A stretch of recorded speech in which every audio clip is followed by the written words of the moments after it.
Today on Time We Discuss, I have Leroy Slanza here. Leroy, thank you for joining me today. Hey, thanks for having me, man. I appreciate it. Absolutely. So you are an elementary school principal. You've bounced around a little bit from what I understand as far as principal goes. I think you've been a secondary ed principal. You've been I believe, a middle school principal, and you've also were a special education teacher, I believe. So let's start with you as a principal now. What is your typical day like? You know what? I usually get to work about an hour before the bell goes, sometimes an hour and a half earlier before the bell goes. And right off the bat, before I even get my laptop out of my bag, there's the early bird teachers that are there, and they're there asking me questions about whatever it is they need to have their day go forward smoothly. And so I'm usually unpacking, answering questions, and then by the time I'm unpacked and 15 minutes later, I'm settled down. I open my computer.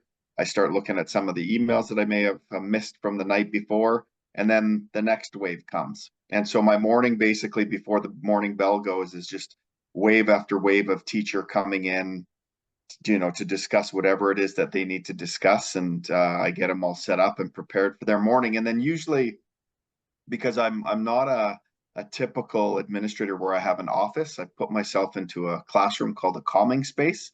And I have that space because I like kids. And so kids can, and teachers, there's no knocking on my door. It's pretty free. I've got Lego, I've got beanbag chairs, I've got Connects, I've got all kinds of stuff. So usually about 8:15 to 8:30, there's also kids playing Lego and messing around, and that game Operation. They'll be in there playing that's buzzing while I'm talking to teachers, because I just believe in an open forum. So my morning starts off pretty hectically, and then the bell goes, and then it's So Leroy, before we get into the rest of your day, I just want to interject real quick. How common is that space that you described? Is that typical for principals, or is that something that's no? Okay. no, I bet you you can ask 1,000 principals, and one guy does it, and that's me. I've done it at both elementary school. I never did it when I was at the high school. It just the type of stuff you deal with at high school is a lot more confidential and private. When you're dealing with teens and their mental health issues and whatnot, it's or their behavior's a lot different than elementary school. So I didn't do it at the middle school or high school, but I do it at elementary because it's that connection with kids is so important, right? So How did that start? Did you read about that somewhere, hear about it somewhere? The idea came to you. How did or was it already in place when you started as a principal? How did that happen? no, no, the reason why it happened is because I run a program called Play is the Way, and it really tackles social emotional well-being in kids. And I when my first elementary school, I went into a school that was the behavior was off the charts. And so we implemented this program, and we started doing what we're doing, and the behavior just plummeted. And so I was sitting in my office, like twiddling my thumbs, like, where is everybody? And I'd go walk around and do whatever. And I used to call myself the king of the cocktail party because I'd interrupt, like fun uncle, right? Bother classrooms. And I just thought, you know what, I'm gonna leave, I gotta leave my office. And so I found a classroom, and at that time I called it the brain gym, my first go around. And so again, it was there. If kids were struggling with their emotions, they'd come and chill out with me, or they'd play Lego. I had a tent in that classroom because it was bigger, balancing boards. So it just was just me missing kids. And so yeah, I got to this new school last year, and right away I didn't even have an office. I went straight. There was a space, and I'm like, I'm taking it. Wow, So awesome. Now, yeah, so here in the States, you're in Canada. yeah, Here in the States, we have your school board that oversees the different schools in the district. I'm assuming there's something like that in Canada, and exactly, there. exactly the same. Okay, so was your approach to this, was that a hard sell? Was that very easy to do considering the past? What was that process like? I just did it. So you've heard the expression, you do and ask for forgiveness, right? So I just did it. And the one thing that allowed me to, I think, circumvent any kind of punitive response was that I still had an office where I kept my confidential files. There was a phone there, like even now. So the space I'm in now, my files are in a different spot, or they're locked up. And if I need to take a phone call, I typically will go outside on my cell phone because it's a business phone as well, or I'll go to my boss's office, and I'll use, because I don't actually have an office that's sitting there, and I'll use his phone. So I just have to make sure that confidentiality piece is never ever circumvented, right? That makes sense. Okay. So you talked before, your day starts out with different waves, and then the school day, I guess, itself starts. So what happens after that? I mean, obviously, kind of what you said before. You might have people coming in and out of your area, but what's the rest of the day looking like for you? Well, so I'll use my typical Monday because it's probably the best and most fun day of the week for me, which is crazy because Mondays aren't that great for people usually. So typically on a Monday, kids will do teachers will do attendance, and then I have an assembly. Every Monday I do an assembly with the kids, and we recognize kids for doing the right thing and character traits and stuff like that. And I'm at an Indigenous school now, so we drum as well and we sing, which is pretty awesome to hear the sound of the drum. And then I will use I talked about that Play is the Way program. I play a game with the whole school. And what we do is, so when I play that game, the whole intent is to kind of elicit emotion so I can teach kids to self-soothe and I calm them. And then we talk about emotions. We talk about some of the things I've seen on the playground, some of the things that teachers are saying, and we address, like we have a community forum basically, and we address what we're feeling in the school and what we need to do better. And it sets the kids off usually about an hour, hour and a half, and the kids are left knowing what the expectations are. They're left knowing what the right thing to do is as opposed to the wrong thing to do, because the wrong thing's always fun for kids, right? And so we have those conversations, and then off they go. They're by school day starts at 8:30. By 9:45 they're back in classes, and then I go back and I settle back into my computer. I start checking my emails. I start looking for the projects that I'm working on or the directives that I've gotten from my boss, and I start plugging away at that. And then periodically again, kids will start showing up because I'm in an open space. I like to swing by the kitchen to see what Penny and Brandy are up to, and then then the day sort of starts to transition depending on what's going on for each classroom. Usually during the day, there's always one class where it's percolating in terms of some behavior, and so I usually will have to interject and help that teacher out and guide some kids in the right direction. And What about I'm going to call it after hours. What kind of responsibilities do principals have after the school day is over? sure. The biggest thing for my school, I would say 80% of my kids are bus students. They catch a school bus. So what I normally do, so after school, it's pretty much the same thing as the morning, where it's just teacher after teacher after teacher, or I get caught up on my phone calls to parents because a lot of times parents are at work, and so I can call parents during the day. However, you usually miss them and you don't want to bother them at work. So I get a lot of my phone calls done after school. I deal with teachers after school. But the biggest thing is having that radio ready, because, if a bus driver misses a stop and we have a kid that didn't get dropped off, or a parent, is not where they're supposed to be. Because we never, with our school, we don't it's not like it's because it's an independent school. It's not like the public education system where you just kind of open the bus door and say off you go, rather whether or not parents are standing there. We take a little more pride in making sure that we're actually handing kids over to our parents. Once that last bus sort of you see the buses come back after their run, and once that last bus comes in, that's it's usually about an hour after my workday's done. And if I have no meetings, or like if I don't have a staff meeting or a school-based team meeting, I usually pack up and then I head home. Now, how often do you have meetings after the school day? Is it like on average once a week, a couple times a month? What does that typically Um, look like? well, you know what? It's interesting because I always have those one-to-one meetings with teachers, which happen before school, after school, lunchtime. Whenever a teacher can get you, they're going to get you, right? It's interesting with teachers because they make probably 500 decisions a day in their classroom. They're constantly making decisions. So when they have the opportunity to lean on somebody else to make a decision for them, it really makes them feel safe and comfortable in their job. So I tend to have those one-to-one meetings, like from the moment I get there to the moment I leave. And then I have one-offs where, maybe once or twice a week, I'll have a couple teachers come in, and whether we're planning for an event that's happening down the road, or if there's a cultural event happening, or if we're bringing parents in for a dinner or whatnot, there's those meetings that usually happen once or twice a week. And then our staff meetings are only once a month, which is great because I don't like to bog teachers down with information that I could just email to them. There's nothing like having an agenda and it's like looking at teachers going, you could have emailed this to us, right? So when I have a staff meeting, I try to make it really professionally, it's about professional development.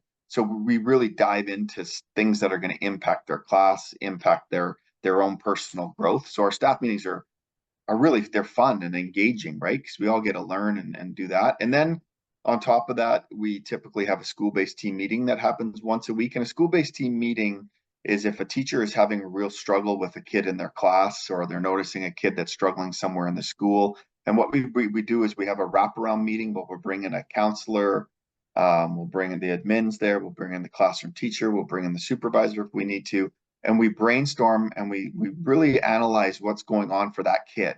And once we figure out, what the antecedent behaviors are, the triggers for that kid's behavior or emotional, because you have kids who are sad and depressed or just angry all the time. And Obviously every school is going to be different, the based on a variety of variables. But yeah, how often do you have to deal with behavioral issues? Is that once a week, once a month? yeah, There's surges around the holidays and at the end of the year. What does that typically look like? yeah. Well, I think you nailed it, right? Like, so one of the nice things about the school I'm at, because of the programming and the organization and the type of relationships we have, our behavior is quite low.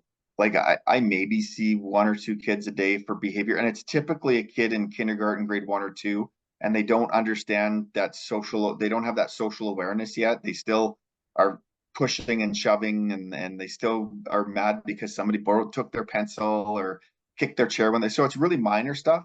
With the intermediate kids, I don't see too much of that type of behavior. But when I was in the high school, holy man, it's a different beast when you're in the high school. It's behaviors different, and it's a lot more frustrating in a high school because teenagers actually know right from wrong, right? They're just making decisions based on what their peers are doing. And so whether or not they're cut in class, or they're fighting with their parents, and or they're not doing their homework, or they're drinking, or they're vaping in bathrooms, or there's a myriad of things. There was actually one point about 4 years ago, slightly after COVID, I had 43 straight days where I had the police and the ambulance at my school.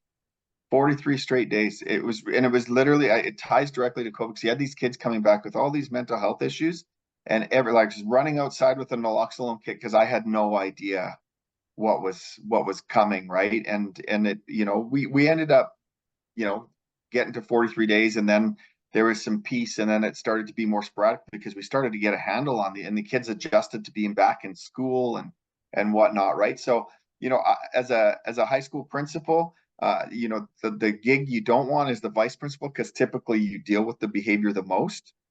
Principals are more the academic person, the pedagogical person, the staff meetings, the school-based team meetings, all the great stuff. You like the king of the cocktail party. I get to walk around and talk about education. Our vice principals are running around dealing with, a kid vaping in the bathroom or skipping class because they're, what a reason. So it's much better being a principal in a high school than a VP. But you gotta pay your dues, right? You got to go from vice principal or assistant principal to become a principal, right? Not many people jump from being a teacher to a principal. So That's interesting you mentioned that about the behavioral issues around COVID. I remember, I know a number of teachers, a number of my friends are teachers, and they said the same thing, that it was like after COVID, it's like all of a sudden everyone forgot how to act the right way in school. So they were seeing behavioral issues as well that you're describing. Fascinating, fascinating. Now, your path, what was your path to become principal? I'm assuming you started out as the vice principal and then moved into that. How did that path go for you? yeah, well, it was interesting. So I started my career right away when I graduated teaching college there. I jumped into I became a teacher of at-risk kids. I walked into a situation where basically the kids with behavioral issues or special needs were streamed into one class, and that's what they did 25 years ago. It's not sound education now. And then from there, so I did that for 3 years, and then from there I did a master's in special education, and I moved to a high school, and I was uh, the special education teacher for this high school. And then at the same time, I became the department head of student services, right? And so I developed that leadership ability and that management piece, because I had to manage over 100 and some odd special ed kids. I had to work with other people. I had to lead a group of counselors and special ed teachers to make sure that we were supporting these at-risk kids properly. And then, from there, I got a shoulder tap actually because I started to look at leaving the high school to move to a different, to maybe go elementary because I was elementary trained. And at the time, the superintendent said, "Well, I'd really like you to apply for the vice principal job here in a different community." And it was a grade 5 to 12 school. And I was like, "Really? You think I got that kind of leadership ability?" He goes, "Yeah, absolutely. You were a department head." And so I applied for the job, and the next thing I know, I interviewed and I rocked it, and I became a vice principal. And I was a vice principal for 3 years, and then the next step after that was there was a principalship that opened up at an elementary school and a middle school. So I applied for them both. I got interviews for them both, and I got both jobs. So I turned down the elementary school principal job, and I took the principal job at the middle school because it was back closer to my the community that I grew up in, right? So I went that direction, and so that's where I ended up being. My first gig was a middle school principal. You talked about getting your master's degree in special ed, I believe you said, correct? Yeah. Okay. Now, typically for principals, is there any kind of like certification that should go along with that? A certificate? What else would be beneficial, if anything, from an educational Uh, perspective? the biggest thing that I found wasn't a certificate, is what you did in schools. So if for example, I say to people all the time who are looking at that trajectory to become a vice principal, first it's like, okay, well, what are you doing for the greater good? You're a math teacher. What have you done with your math department? Have you done something, whether or not you create a common exam, or you introduced a new math program and you led a group of teachers and you led a group of students towards some sort of successful endeavor, right? So it's not so much that, okay, I got my master's degree, I'm going to apply now. You actually have to be, were you a department head? Were you part of a leadership committee? Were you on a professional learning community? And so it's those things that go hand in hand where you show your leadership skills that not only have you sitting in a meeting with adults, but impact kids. And so you probably have heard of the AVID program. It's a Yeah. big program in the United States.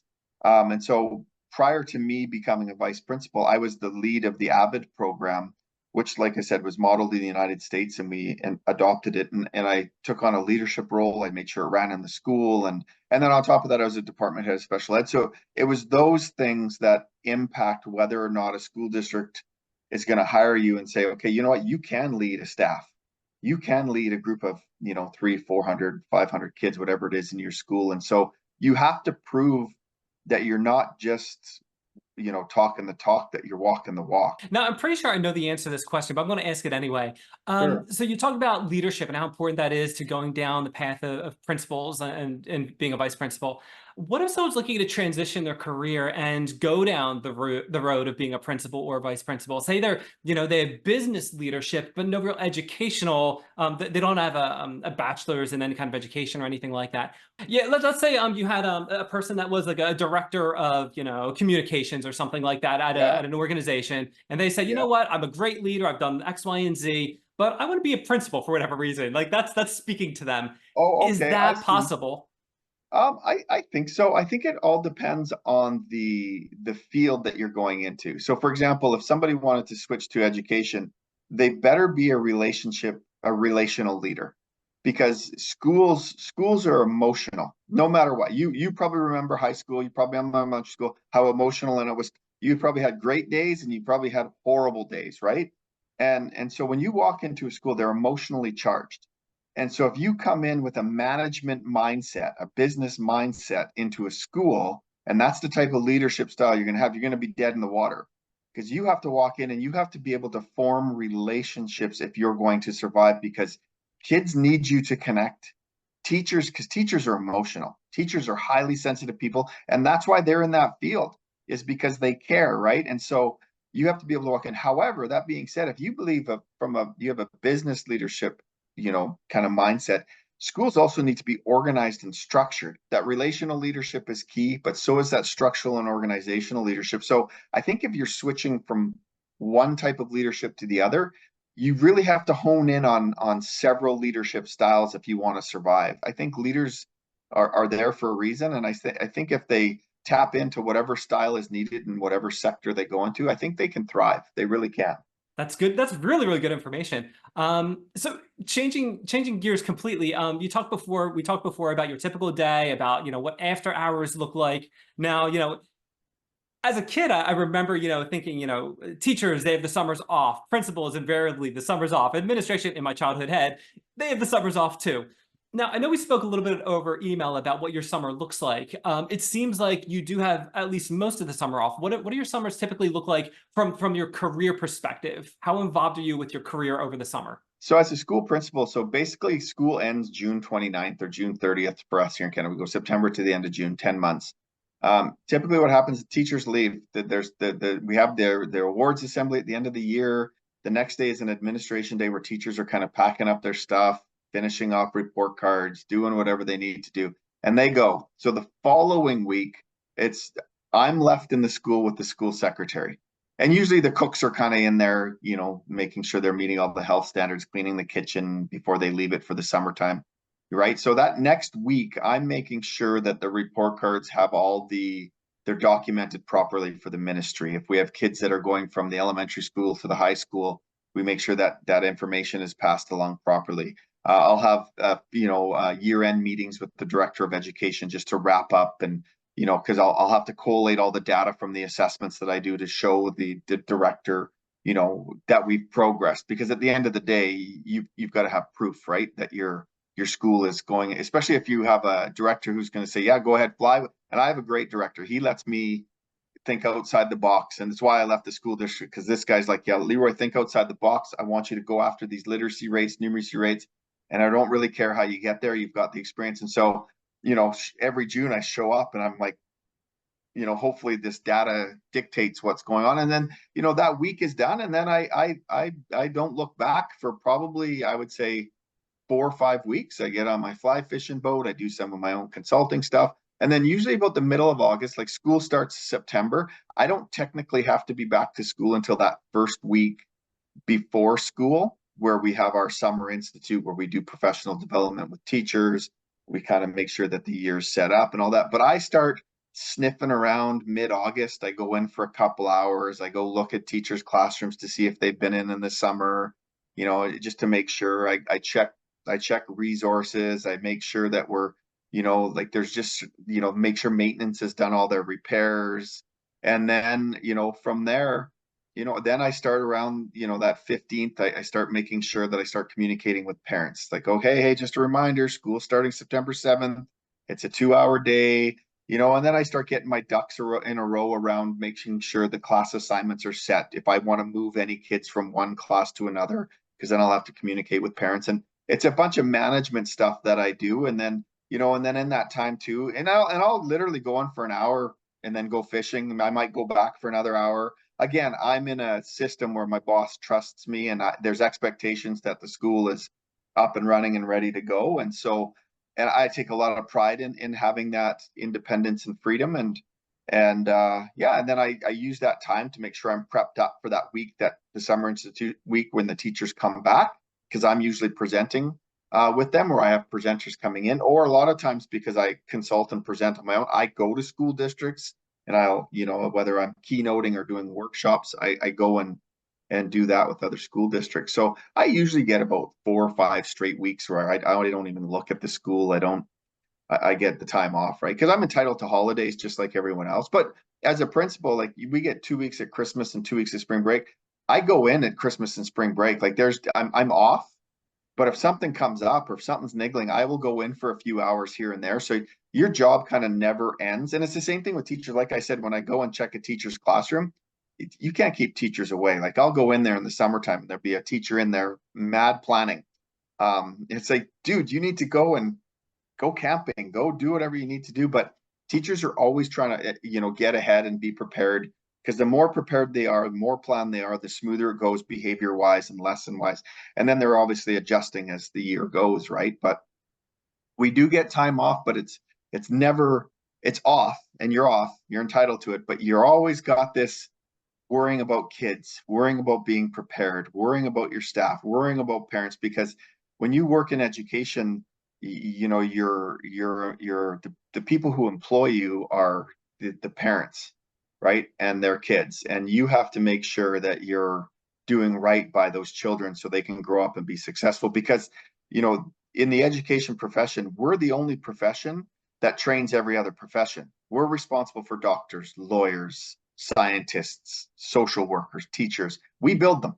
And so if we, if we don't do a good job, our society's not going to run as well as it should, right? So the schools I've been in and with myself, we take a lot of pride in that. In your opinion, what does it take to be a successful principal?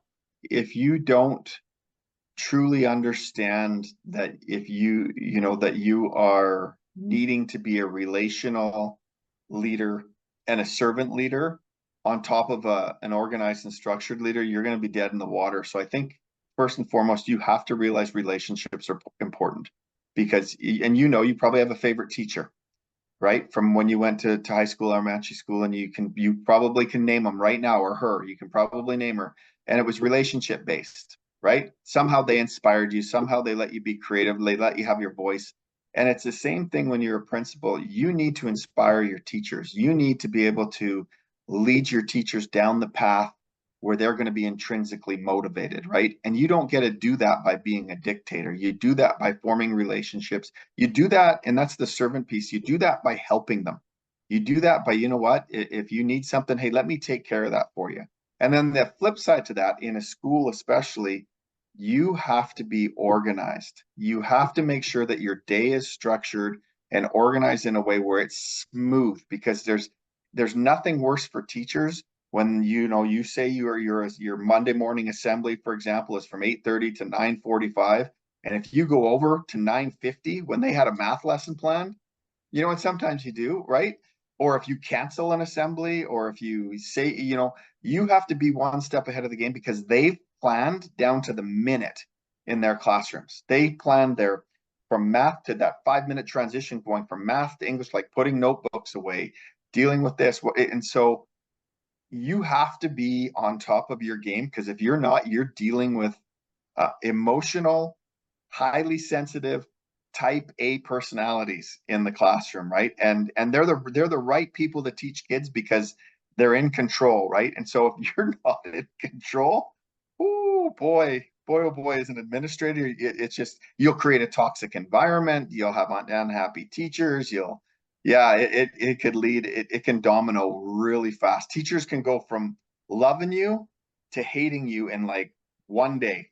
So I'm running a little short on time, but what I do like to do when I'm speaking with someone, I like to give them the opportunity to talk about a cause they believe in, a project they're working on, something like that. So Leroy, if there's something you want to share, the floor is yours.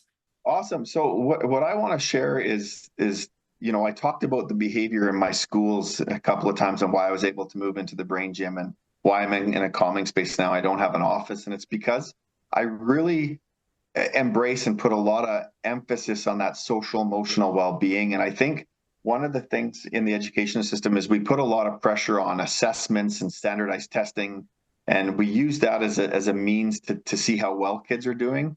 And so my plight with my book, Emotional Schools, The Looming Mental Health Crisis and the Pathway Through It, is I really try to bring the focus back to embedding that social emotional well-being into the classroom, so it's not an add-on for teacher.